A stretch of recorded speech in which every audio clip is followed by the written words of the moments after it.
Hello students, I welcome you all in rising brains with Aditya. Students, I hope आप लोग सब safe होंगे अपने घर पे, अपने प्लेस पे, जहाँ पे भी आप हैं। तो स्टूडेंट्स, आज जो टॉपिक है that is very important topic, RBI. ठीक है। तो आरबीआई जो है वो काफ़ी एग्ज़ाम में पूछा जाता है। जैसे चाहे आप बैंक का एग्ज़ाम ले लो, चाहे आप एसएससी, रेलवे, कोई भी एग्ज़ाम, स्टेट गवर्नमेंट एग्ज़ाम ले लो, सभी में इस चीज़ का डिस्कस होता है। ठीक है। और काफ़ी एग्ज़ाम में इसका पूछा जाता है, आरबीआई का। ठीक है। तो आज उसी के बारे में हम बात करेंगे। ठीक है। तो स्टूडेंट्स, बिल्कुल मैं आपको टू द पॉइंट बताऊंगा और जो भी बताऊंगा बहुत ही इंपॉर्टेंट चीज़ें बताऊंगा आपको। ठीक है स्टूडेंट्स। तो स्टूडेंट्स, चलिए आप बात करते हैं आज आरबीआई के बारे में। देखो, आरबीआई का सबसे पहले हमें ये पता होना चाहिए कि आरबीआई की ज़रूरत क्यों पड़ी थी। ठीक है। और ये कहाँ से आया, कैसे इसको बनाया गया, राइट। ठीक है।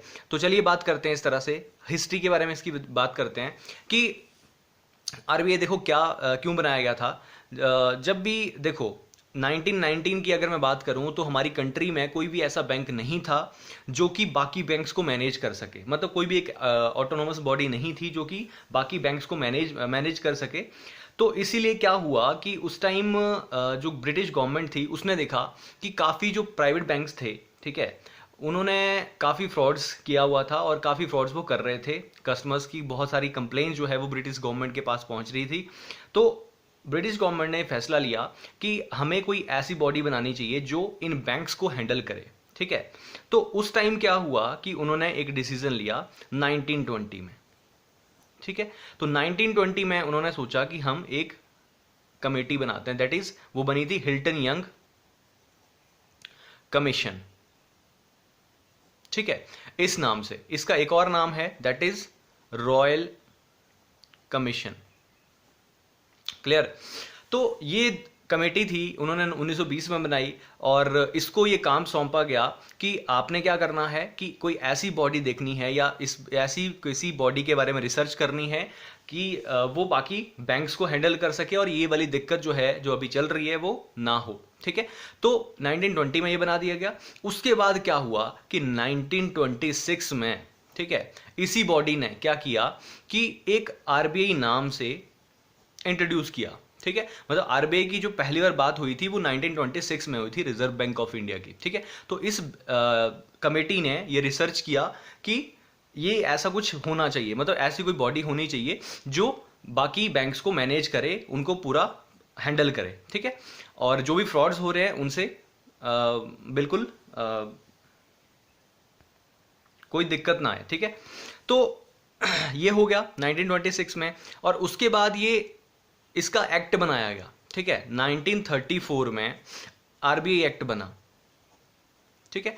अब आरबीआई एक्ट बन गया 1934 में। अब जब भी किसी चीज का कोई एक्ट बनता है, ठीक है, तो वो उसको हम बोल देते हैं क्या, ऑटोनॉमस बॉडी। Autonomous body. ठीक है। क्लियर। तो ऑटोनॉमस बॉडी बन गई, क्लियर है। ठीक है। अब नेक्स्ट क्या हुआ देखो कि अब ये कितनी अमाउंट के साथ बनी थी। ठीक है। ऑटोनोमस बॉडी तो बन गई, पर कितने अमाउंट के साथ, पेड अप कैपिटल क्या था इसका उस टाइम, 5 करोड़ रुपया। ठीक है। 5 करोड़ से इसको बनाया गया था। अभी कितना होता है, ठीक है, तो अभी जो है, अगर मैं नॉर्मल बैंक की बात करूं कि अगर कोई बैंक ओपन करना चाहता है तो वो कितना करोड़ उसको पेड अप कैपिटल देना पड़ता है आरबीआई को, तो दैट इज 500 करोड़, राइट। तो 5 करोड़ के साथ आरबीआई को बनाया गया था उस टाइम पे, क्लियर है। एंड उसके बाद क्या हुआ, नेक्स्ट स्टेप क्या हुआ कि एस्टेब्लिशमेंट कब हुई इसकी, 1 अप्रैल 1935 को। 1 अप्रैल 1935 को एस्टेब्लिशमेंट हुआ आरबीआई का, एग्जैक्टली। ठीक है। और उस टाइम पे जो हेडक्वार्टर था इसका वो कहां था, कोलकाता में। कलकत्ता, उस टाइम इसका नाम था कलकत्ता। ठीक है। अभी कोलकाता नाम है। ठीक है। और इसको चेंज कर दिया गया 1937 में, कहां को, ये कर दिया गया मुंबई को। उस टाइम नाम होता था बॉम्बे। क्लियर है। तो आई होप कि इतना आपको क्लियर हो चुका होगा। ठीक है। और ये हो गया आपका हेडक्वार्टर, क्लियर है। तो इस तरह से जो है वो आरबीआई को बनाया गया था और इस तरह से हम इसको ऑटोनोमस बॉडी बोलते हैं और ये इतने पेड अप कैपिटल के साथ बना था, क्लियर है। और उसके बाद क्या हुआ, उसके बाद आप देखिए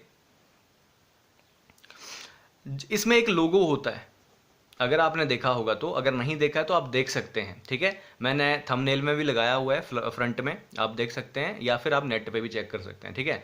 तो उसमें क्या होता है, एक पाम ट्री लगा होता है, ठीक है। ये क्वेश्चन आपसे पूछा जाता है कई बार एग्जाम, जैसे रेलवे वगैरह का एग्जाम होता है तो उसमें ये पूछा जाता है, ठीक है। पाम ट्री हो गया। नेक्स्ट जो होता है इसमें रॉयल बंगाल टाइगर।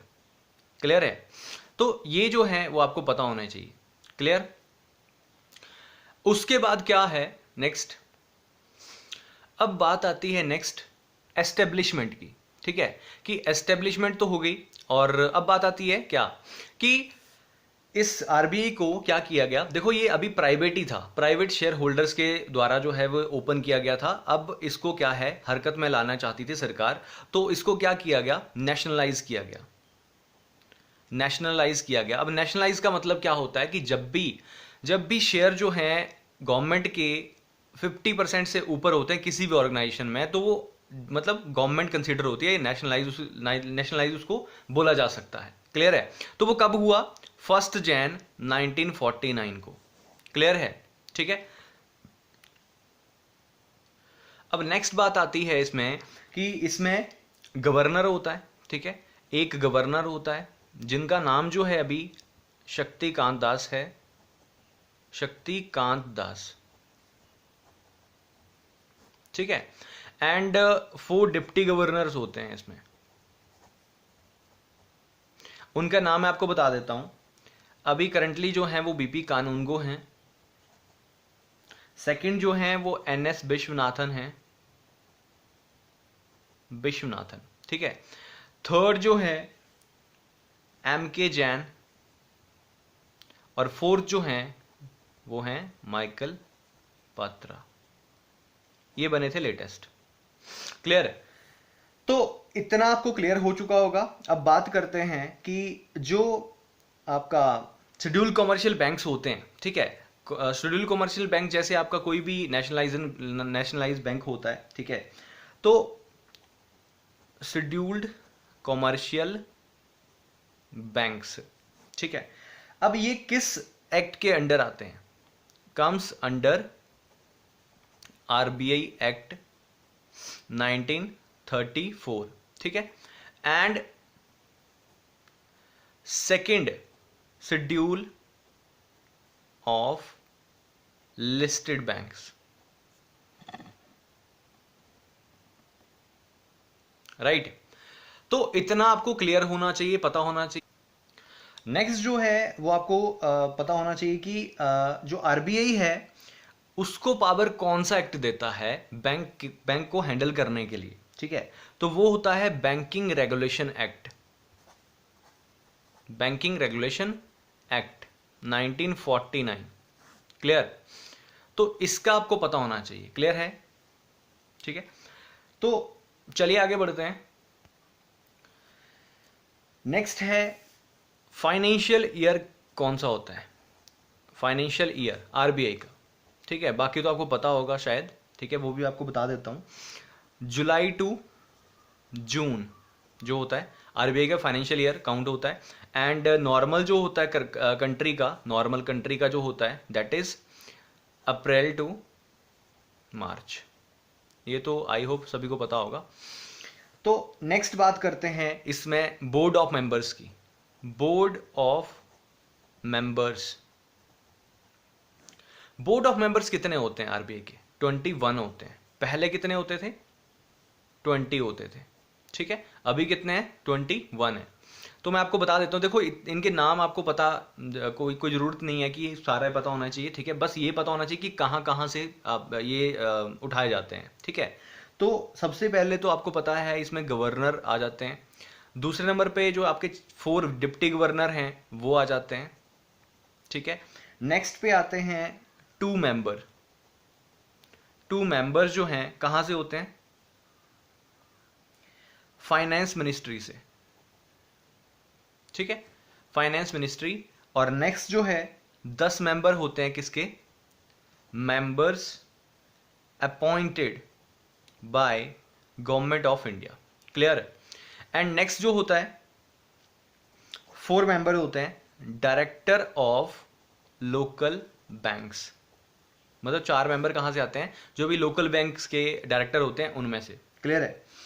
तो ये आपको पता होना चाहिए इस तरह से, ठीक है। और अब मैं थोड़ा सा आपको बता देता हूँ कि आरबीआई के फंक्शंस क्या क्या होते हैं, ठीक है।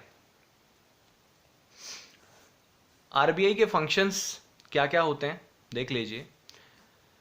सबसे पहले तो उसको बैंकर्स बैंक बोला जाता है, ठीक है, कि सभी बैंक्स का बाप आप बोल सकते हो उसको, ठीक है। तो इस तरह से। और सेकेंड इसमें क्या होता है कि ये मॉनेटरी पॉलिसी को हैंडल करता है। मॉनेटरी पॉलिसी को हैंडल करना, ठीक है, उसमें रेट्स को अप एंड डाउन करना, इन्फ्लेशन को कंट्रोल करना, डिफ्लेशन को कंट्रोल करना, ठीक है, एक नॉर्मल स्थिति पे रखना, ठीक है। तो वो क्या है, ये आरबीआई का काम होता है, राइट। तो मैंने मॉनेटरी पॉलिसी के लेक्चर्स भी यहाँ पे डाले हुए हैं पहले, तो आप इस चीज़ को चेक कर सकते हो, ठीक है। और नेक्स्ट क्या होता है इसमें, फॉरेक्स, ठीक है। कुछ को पता होगा फॉरेक्स के बारे में, कुछ को नहीं पता होगा, तो मैं आपको बता देता हूं।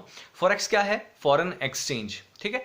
अब फॉरेन एक्सचेंज का मतलब क्या है, जैसे सपोज करो कोई भी बाहर से कोई टूरिस्ट आता है, जैसे अमेरिका से कोई पर्सन यहाँ पे आ रहा है घूमने के लिए, ठीक है। तो वो क्या करता है, डॉलर लेके आता है। अब डॉलर लेके आता है तो इंडिया में डॉलर तो चलता नहीं है, तो वो क्या करता है, उसको रुपए में चेंज कराता है। अब चेंज कराता है तो जो डॉलर है वो कहाँ जाता है, वो जाता है फॉरेक्स में, ठीक है। तो फॉरेक्स जो है वो भी हैंडल कौन करता है, आरबीआई हैंडल करता है। क्लियर है? तो इतना आपको पता होना चाहिए, ठीक है। नेक्स्ट एक और बात मैं आपको बताना चाहता हूं यहां पे कि आरबीआई जो है वो नोट प्रिंटिंग भी करता है, नोट प्रिंटिंग भी करता है, ठीक है। उसमें 1 रुपीज का जो नोट है, 1 रुपीज का नोट और जो कॉइन है, ठीक है, वो कौन बनाता है, गवर्नमेंट ऑफ इंडिया। और बाकी जो है रेस्ट ऑफ, वो बनाता है, रेस्ट ऑफ जो है वो बनाता है आरबीआई, ठीक है। और जो आरबीआई है, आरबीआई जो बनाता है उस पे जो साइन होते हैं वो होते हैं आरबीआई गवर्नर के साइन, ठीक है। और जो रुपए, एक रुपए का कॉइन बनता है या नोट जो बनता है, ठीक है, रुपए पे तो साइन नहीं होते, बट नोट पे जो साइन होते हैं वो होते हैं किसके, फाइनेंशियल सेक्रेटरी, ठीक है। तो आई होप आपको क्लियर हुआ होगा यहां तक और समझ आया होगा जितना मैंने आपको बताया, ठीक है। तो स्टूडेंट्स आज के लिए इतना ही करते हैं, और बाकी जो नेक्स्ट लेक्चर होएगा वो आरबीआई के ऊपर ही होएगा, वो होएगा सब्सिडरीज पे, ठीक है। और जो भी सब्सिडरीज आरबीआई की होती हैं उनके बारे में हम डिस्कस करेंगे नेक्स्ट लेक्चर में। तो स्टूडेंट्स आप इसको चेक कर सकते हो, देख सकते हो इस लेक्चर को अच्छे से, और जो भी आपके मन में कोई क्वेश्चन होता है तो आप मुझे कमेंट कर सकते हैं, ठीक है। और स्टूडेंट्स मैं एक और बात आपको कहना चाहता हूँ कि जो भी आपको लगता है, जहाँ पे भी आपको दिक्कत होती है किसी भी टॉपिक में, ठीक है, तो आप मेरे को कमेंट कर सकते हैं, बता सकते हैं, ठीक है। नेक्स्ट लेक्चर वैसे मैं आपका सब्सिडरी का लेने वाला हूँ, ठीक है। बाकी जहाँ पे भी आपको कोई दिक्कत होती है, जो आप वीडियोस चाहते हो, तो आप मुझे कमेंट सेक्शन में बता सकते हो स्टूडेंट्स, ठीक है। मैं अभी देखो मैं स्टार्ट ही कर रहा हूँ ये सारी चीज़ें, तो डेफिनेटली जो आपको जो नीड होएगी मैं वो भी बनाऊंगा, और जो मैं बना रहा हूँ वो तो बनाऊंगा ही, ठीक है। तो स्टूडेंट्स लास्ट में मैंने आपको एक बात बोलना चाहता हूँ कि घर पे रहें, सुरक्षित रहें और खुश रहें, ठीक है। और जिसकी भी हेल्प हो सके अपने नेबर्स में, ठीक है, जिसको जो नीडी पर्सन है, जिनको ज़रूरत है इस टाइम पे, ठीक है, या जिनको खाना नहीं मिल रहा है, कुछ भी ऐसा कोई नीड है, तो स्टूडेंट्स आप क्या कर सकते हो, देखो हम वी आर एजुकेटेड पीपल, हम पढ़े लिखे हैं, तो हम इतना हेल्प तो कर सकते हैं जो भी हमें दिखता है सामने, ठीक है। तो स्टूडेंट्स आप ये जरूर करें और घर पे रहें, सुरक्षित रहें, ठीक है। तो thank you so much, thanks for watching this video, have a good day, thank you.